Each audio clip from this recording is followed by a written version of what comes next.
وزیر اعظم کے معاون خصوصی عطا تارڑ اس وقت اسلام آباد میں نیوز کانفرنس کر رہے ہیں۔ کہنا ہے تو جب آپ کو سوٹ کرتا تھا تو آپ لوگوں کی ریکارڈنگز کروا کے اس کو بڑا اس سے محظوظ ہوتے تھے، اس کو پڑھا کرتے تھے، اس کے مطابق آپ اپنا لاہ عمل اختیار کرتے تھے۔ آج جب آپ کے حوالے سے بات سامنے آ گئی ہے اور یہ بالکل کلیئر ہو گیا ہے کہ آپ نے اپنی سیاست کی خاطر ریاست کو داؤ پہ لگایا اور ایک جھوٹا بیانیہ گھڑا بین الاقوامی سازش کا، اور آپ سنا جا سکتا ہے کہ کس طریقے سے آپ کھیلنے کی بات کر رہے ہیں اور کس طریقے سے آپ ایم این ایز خریدنے کی بات کر رہے ہیں، جس کو آپ لعنت سمجھتے تھے۔ آپ سمجھتے تھے کہ سیاست کے اندر پیسے کا استعمال بہت بڑی لعنت ہے۔ آپ نے بکاؤ مال قرار دیا، لوگوں کو گالیاں دی، لوگوں پر بے جا تنقید کی اور کہا کہ یہ بکتے ہیں۔ تو یہ جو 5 ایم این ایز آپ نے خریدے تھے، یہ کیسے خریدے تھے اور اس کی دلیل سنیں۔ اس دن وہ پروفیسر صاحب جناب اسد عمر صاحب فرما رہے تھے کہ ہم نے تو بات ہی کی ہے، اگر خریدے تھے تو دکھائیں وہ ہیں کہاں پہ۔ یعنی عجیب منطق ہے، آپ خریدنے کی بات کر رہے ہیں اور کہہ رہے ہیں کہ پیسوں کا ارینجمنٹ بھی ہو گیا، خرید بھی لیے، اور یہ الزام آپ دوسروں پر لگایا کرتے تھے۔ یہ ایک آڈیو میں آپ کو سناتا ہوں جس میں ان کی اپنی تقریر ہے، عمران خان صاحب کا فون ٹیپنگ اور اس آڈیو لیکس کے بارے میں کیا کہنا تھا آج سے چند مہینے پہلے، کہ یہ کس طریقے سے فون ٹیپنگ کو، آڈیو ریکارڈنگز کو باقاعدہ ڈیفینڈ کیا جا رہا ہے، اس کو جسٹیفائی کیا جا رہا ہے کہ یہ ہوتا ہے اور اس کا ہونا کیوں ضروری ہے، کیونکہ یہ سیکیورٹی سے لنکڈ ہے۔ اب یہ جب سوٹ کرتا تھا تو اس کے دفاع میں کلمات ادا کیے جاتے تھے، آج جب یہ سوٹ نہیں کرتا اور آج جب آپ کا گھنونا اور سازشی چہرہ عوام کے سامنے کھل کے آ گیا ہے، تو آج آپ آڈیو لیکس کے خلاف سپریم کورٹ سے رجوع کر رہے ہیں۔ تو آپ کو ایسی باتیں نہیں کرنی چاہیے تھی جن سے یہ خطرہ پیدا ہوتا کہ آپ کی سیاست کو نقصان تو ہوا ہی ہوا، مگر اچھا ہوا کہ آپ کا چہرہ کھل کے عوام کے سامنے آ گیا اور آپ پورے طریقے سے ایکسپوز ہو گئے۔ اور یہ آج تک مجھے آپ بتائیں، جو مرضی کے منٹس لکھنے کی بات ہے کہ مرضی کے منٹس لکھ دو، اور یہ جو سائفر ہوتا ہے یہ کوئی صحیفہ آسمانی نہیں ہوتا، یہ کسی بھی ڈپلومیٹ کی اپنی اوپینین ہے، اپنی انڈرسٹینڈنگ ہے کہ اس نے ایک کسی اور ملک کے کسی بھی سرکاری عہدیدار سے ملاقات کے دوران کیا تاثر لیا، اور وہ جو بھی تاثر تھا انہوں نے کہا کہ اس منٹس کو بھی چینج کرو اور اس کے ساتھ ہم نے کھیلنا ہے، اس پہ بیانیہ بنانا ہے۔ تو یہ باتیں آپ کو نہیں کرنی چاہیے تھی۔ اگر آپ کو اتنا ہی ڈر تھا کہ یہ کل کو لیک ہو گئی تو پوری قوم کے سامنے سچ کھل کے آ جائے گا، اور آپ یہ نہیں چاہتے کہ سچ کھل کے قوم کے سامنے آئے، تو یہ اس کی دوغلی پالیسی ہے، یہ منافقت کی سیاست ہے کہ چند ماہ پہلے آپ فون ٹیپنگ کو بھی ڈیفینڈ کریں، آپ آڈیو لیکس کو بھی ڈیفینڈ کریں، اور آج جب آپ کی سیاست کو نقصان پہنچا ہے اور آپ کا جھوٹ قوم کے سامنے کھل کے آ گیا ہے، تو اب آپ کبھی کورٹ کا رخ کر رہے ہیں، کبھی اس کو غلط کہہ رہے ہیں، کبھی اس کی مذمت کر رہے ہیں۔ اور میں پوچھنا یہ چاہتا ہوں کہ ابھی کل ہی ایک انویسٹیگیٹو سٹوری آئی ہے عمر چیمہ صاحب کی، منی لانڈرنگ کے حوالے سے اور فارن فنڈنگ کیس کے حوالے سے۔ عارف نقوی نے جو رقوم بھجوائی تھی، اس سٹوری میں یہ لکھا ہے کہ وہ رقوم کراچی کے ایک بزنس مین طارق شفیع صاحب کے اکاؤنٹ میں گئی، وہاں سے پی ٹی آئی کے اکاؤنٹ میں گئی، اور یہ جتنی رقوم باہر سے آئی ہیں اس کا نہ تو منی ٹریل اویلیبل ہے، نہ یہ درج ہے کہ یہ پیسہ کس مقصد کے لیے آیا تھا اور کس مقصد کے لیے استعمال کیا گیا۔ تو یہ انصاف ٹرسٹ جو تھا وہ کس مقصد کے لیے بنایا گیا تھا؟ انصاف ٹرسٹ والے کہتے ہیں جی ہمارا تحریک انصاف سے کوئی تعلق نہیں۔ انصاف ٹرسٹ جن کمپنیوں کو پیمنٹ کر رہا ہے، ایڈورٹائزنگ ایجنسیز کو، وہ کہتی ہیں کہ ہم نے تحریک انصاف کی کیمپین چلائی ہے۔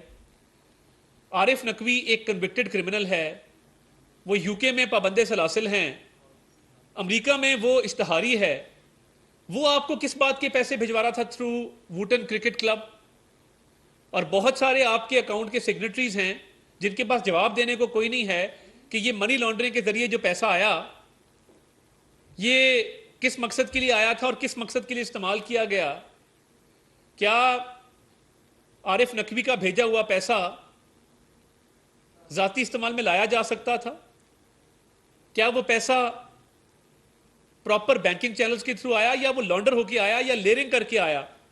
اس کا کوئی جواب نہیں ہے کسی کے پاس۔ تو جو مقدمے درج کیے گئے ہیں اس میں تحقیقات میں پیش رفت بھی ہو رہی ہے، مزید شواہد بھی سامنے آ رہے ہیں، اور پچھلے 4-5 دن سے میں دیکھ رہا ہوں ایک اور کیمپین چلی ہے کہ ان کا ایک سابقہ وزیر جس کا تعلق سوات سے ہے وہ گلا پھاڑ پھاڑ کر سیکیورٹی ایجنسیز کو اور فوج کو مورد الزام ٹھہرا رہا ہے دہشت گردی کے واقعات میں اضافے کا۔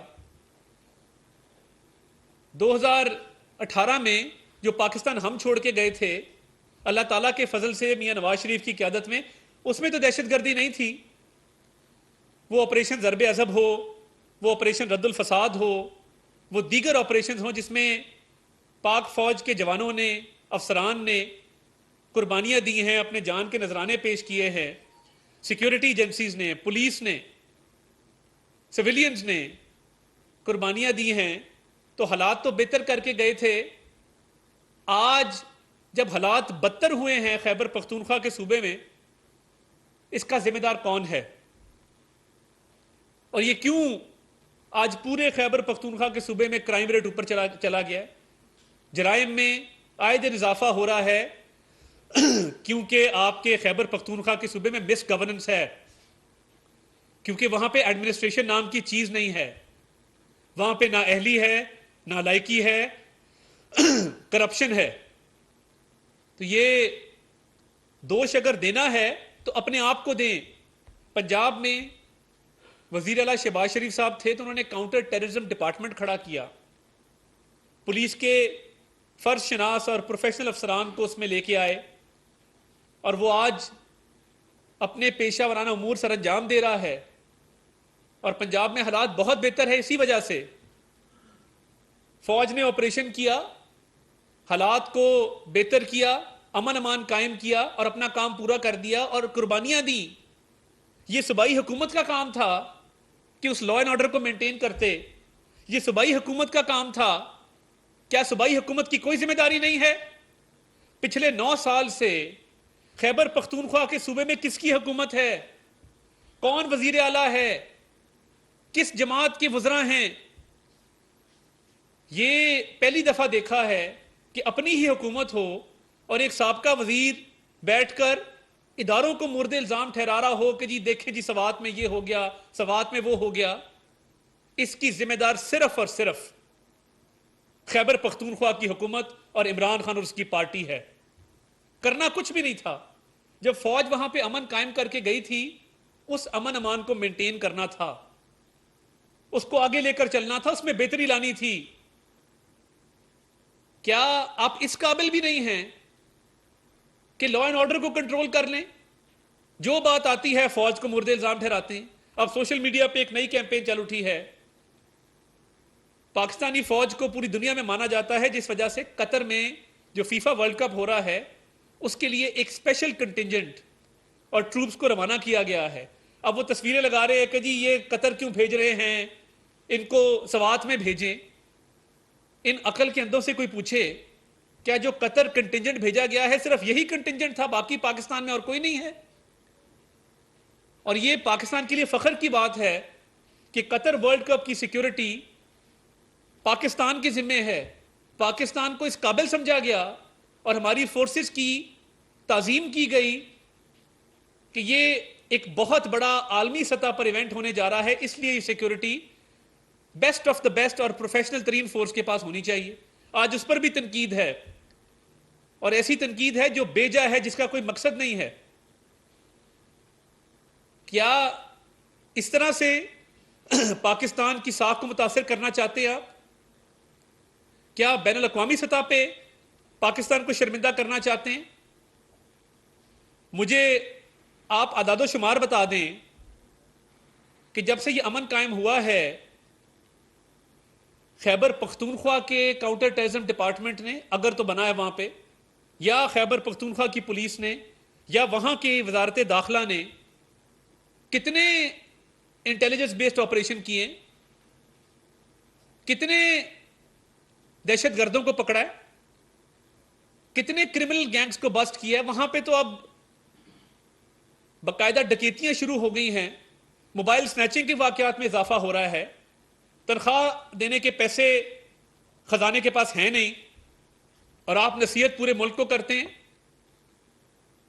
تو یہ سوات میں جو ہو رہا ہے اس کا الزام دوسروں کو مت دیں، اس میں بڑی قربانیاں ہیں.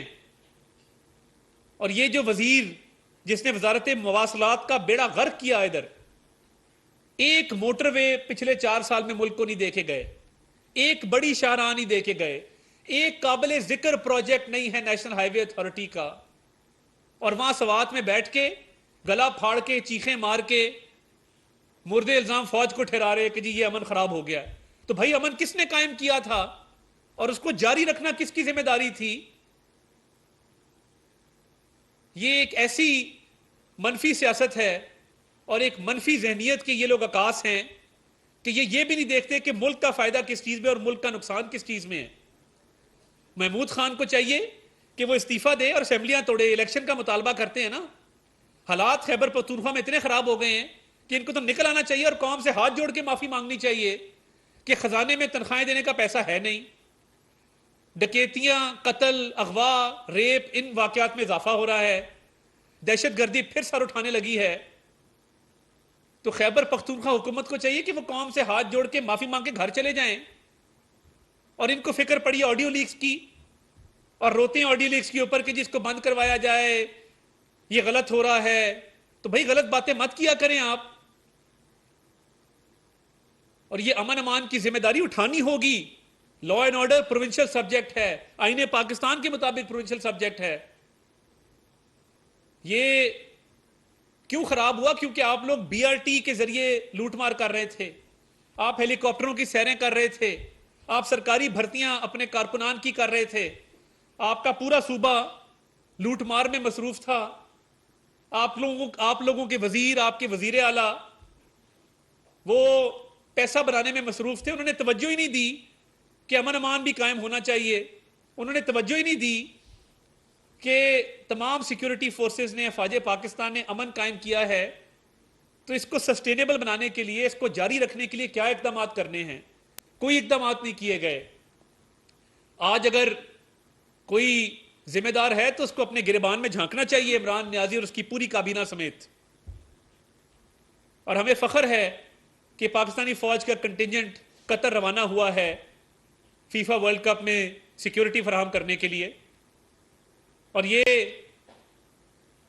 کوئی ایک کنٹینجنٹ نہیں ہے جس کے اوپر یہ سیاست کی جا رہی ہے. اس کی اسپیشل ٹریننگ اس مقصد کے لیے کی گئی ہے.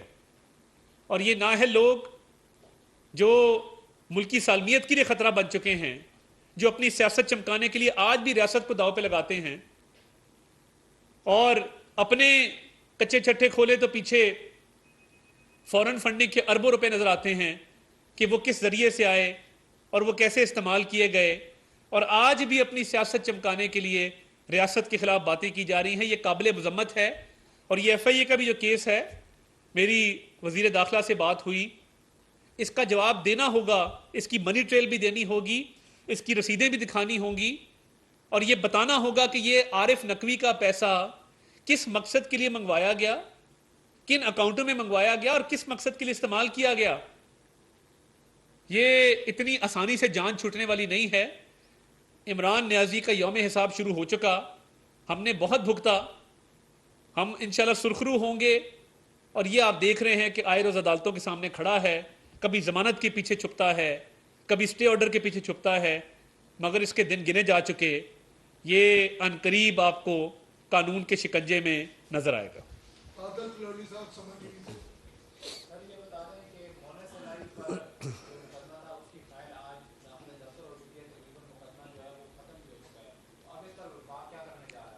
دیکھیے، مونس الائی کا جو مقدمہ تھا وہ لاہور ہائی کورٹ نے اس کو quash کیا اور اس کیس کو خارج کر دیا جبکہ اس میں چالان جمع ہو چکا تھا۔